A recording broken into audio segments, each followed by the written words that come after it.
मैं कौन हूं, मेरी उम्र कितनी हो गई,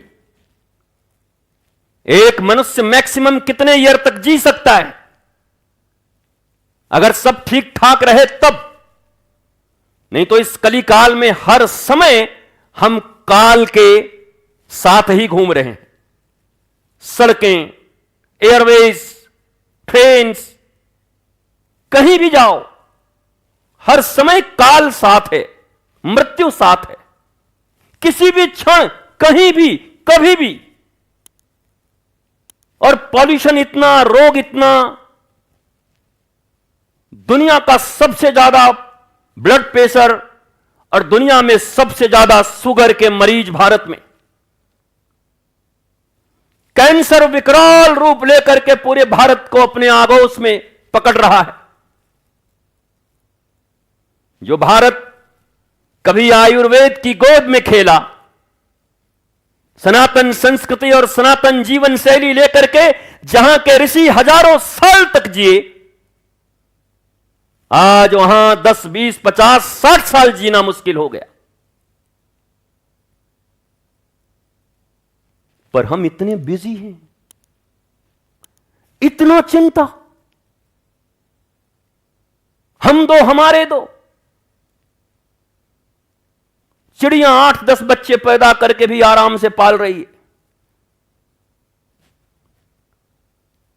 ये जो जाके देखो नदी के किनारे कहीं इधर उधर सुअरिया घूम रही होगी, सुअर सुअरिया एक साथ 9-10 बच्चे जन्म देते हैं, वो भी आराम से रह रहे हैं, किसी को कोई चिंता नहीं। तुम 1-2 जन्म दे करके संस्कार तो दे नहीं रहे हो, उसके अंतिम संस्कार जल्दी से हो जाए इसकी तैयारी कर रहे हो।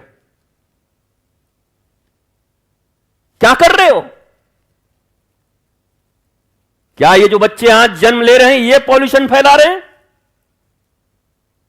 ओजोन की परतें ये ढीला कर रहे हैं? क्या प्रकृति का विनाश ये बच्चे कर रहे हैं जो आज जन्म ले रहे हैं? तो तुम कैसे माता पिता हो जो अपने आने वाले बच्चों के लिए इतना बुरा वर्ल्ड, इतना प्रदूषण, इतने रोग, इतने ऋण, इतनी एंजाइटी, इतनी शत्रुता, ऐसा भारत देके जा रहे हो? और उसके बाद भी तुम्हें माता पिता होने का अभिमान है, अहंकार है कि हम माता हैं जी, हम पिता हैं। नहीं है आप। कोई माता पिता अपने बच्चों को ऐसे लुटता, पिटता, मिटता, खतरे में, जीना मुश्किल जहां, ऐसी जगह क्यों लाना चाहेगा? क्यों नहीं इस जगह का निर्माण करना चाहेगा वो? पर तुम्हें कोई मतलब नहीं। महाभारत के समय एक अंधा था धृतराष्ट्र, और एक ने पट्टी बांधी थी गांधारी। अब तो यह पता ही नहीं कि कितने धृतराष्ट्र हैं और कितनी गांधारी हैं। हर घर में धृतराष्ट्र बैठा है, हर घर में गांधारी पट्टी बांध कर बैठी है, और हर घर में दुर्योधन और दुशासन चिल्ला रहे हैं। यह सनातन संस्कृति थी। इसके लिए मनुष्य योनि मिली थी। इसके लिए इतना अहंकार करते हो, हम सनातन में हैं, इतने देवी देवता हैं, हम फलां के पुजारी हैं, हम शिव जी के भगत हैं। भगत हो कि जगत के भगत हो? बी अवेयर, तुम तो मर जाओगे कुछ दिन के बाद। जिनके 40-50 साल हो गए उनका क्या ठिकाना? आप WHO ने घोषित कर दिया, और ऐसी भी स्थिति जो है 50-60 साल के बाद तो मुश्किल ही है किसी का आगे बढ़ना। अब कोई पुराने कुछ बच जाएं तो बच जाएं, 60 तक टनाटन सब खत्म। पहले 60 में सठियाते थे कि 60 के हो गए, अब सठिया गए। अब तो सठियाने का भी टाइम नहीं है। सेंचुरी हाफ, आदमी साफ।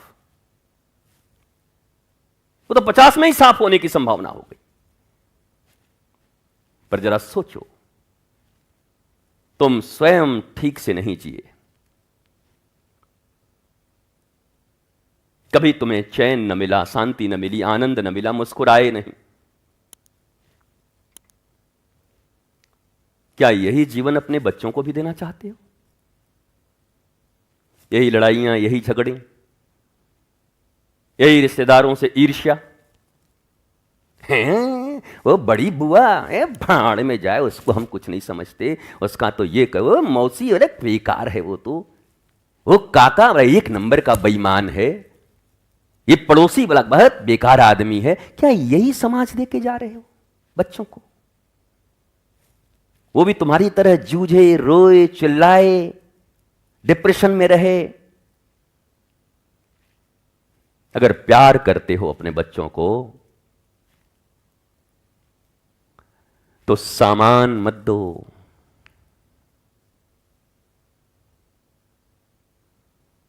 ठीक कहता हूं मैं, पूत कपूत तो क्या धन संचय, और पूत सपूत तो क्या धन संचय। बंगले, गाड़ी, मोटर, कार न भी दो तो चलेगा, अगर देना हो सच्चे माता पिता हो तो दे दो उसको सनातन संस्कार। वो बच्चा कभी डिप्रेशन में नहीं जाएगा, वो मुस्कुराएगा, वो सुदामा की तरह भी होगा और कृष्ण के द्वार पर पहुंचेगा तो कृष्ण जो सोने के नगरी के राजा हैं, द्वारिकाधीश, वो भी नीचे बैठेंगे और सुदामा उनकी राजगद्दी पर बैठेंगे, और जल और इत्र से नहीं, अपने आंसुओं से भगवान ऐसे संस्कारी सुदामा का पांव धो रहे होंगे। तो सुदामा ही बने लेकिन संस्कारी रहे हमारा बालक। हमें ये करना है, हम ये नहीं कर रहे हैं। और सत्संग और प्रवचन का इतना ही मतलब है, बाकी धंधेबाजी से मेरा कोई मतलब नहीं। कि धंधे चलते रहें, जिन्हें धंधा करना है उन्हें धंधा की बधाई, शुभकामना, आपका धंधा खूब चले। लेकिन मेरा ऐसा मानना है, धर्म धंधा नहीं है,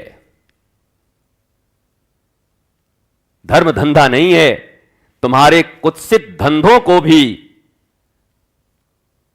सत्य, प्रेम और आनंद में डुबो देने की क्षमता जिस वस्तु के पास है उसी को धर्म कहते हैं। अगर हम धर्म को ही धंधा बना लेंगे तो बाकी को शुद्ध कौन करेगा? इसलिए धर्म धंधा नहीं हो सकता, और यही सत्संग है। मेरे यहां भी बहुत व्यवस्थाएं हैं, आप कहोगे तो मैं लगा दूंगा। 10-20 पुरोहित हैं, पंडित जी हैं, वो छापने वाला है, राधे वाला। यहां आओगे तो छपवा दूंगा पूरा मुंह नाक चारों तरफ, और छपवा के 5-7 बार इधर घुमवा दूंगा। 10 पंडित को रख दूंगा, एक यहां चढ़वाएगा, एक वहां चढ़वाएगा, एक वहां चढ़वाएगा। चढ़ाते चढ़ाते तुम ही चढ़ जाओगे किसी दिन। वो हमारे पास भी, हमने तो कहा था इन लोगों को कि वो दान पैकेट फ्री कर दो इस आश्रम को, पर ये सब बड़े तेज आदमी हैं, इनका धंधा चलता नहीं है। सोचते हैं तो बैठे बैठे चुपचाप बोलता है, भीतर से खर्चा तो हम लोगों को करना पड़ता है, तो जगह जगह दान पात्र फिट करते रहते हैं लोग कहीं कहीं। हमने कहा था ये आश्रम ऐसा बनाओ जहां एक भी दान पात्र ना हो, जहां कोई रसीद ना हो। यहां लोग आए और यही आधे घंटे का मित्रता रखें हमसे। हमसे अपेक्षा मत रखना कि एसी का बढ़िया कमरा, गुरुजी वहां तो बड़ा एसी का बड़ा डनलप मिलता है, यहां डनलप नहीं मिलेगा, डंडा मिलेगा जरूर। प्रवचन का डंडा मिलेगा जो तुम्हारे मन को सुधारेगा। सत्संग का डंडा है जो मन बावरा हो के तुमको पागल बनाए हुए है, उसको डंडे से मार के ठीक करेगा सत्संग। इसके लिए तीर्थ है, इसके लिए आश्रम है, इसके लिए गुरु है।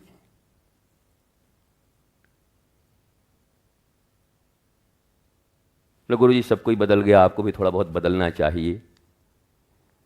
भैया हम बदलने नहीं आए हैं, हम स्वयं नहीं बदलने आए, हम जैसे हैं वैसे ही हैं। ठीक है, हमारे गुरु ने समझा दिया है, तुमको बदलना हो तो तुम जरूर आना यहाँ पर।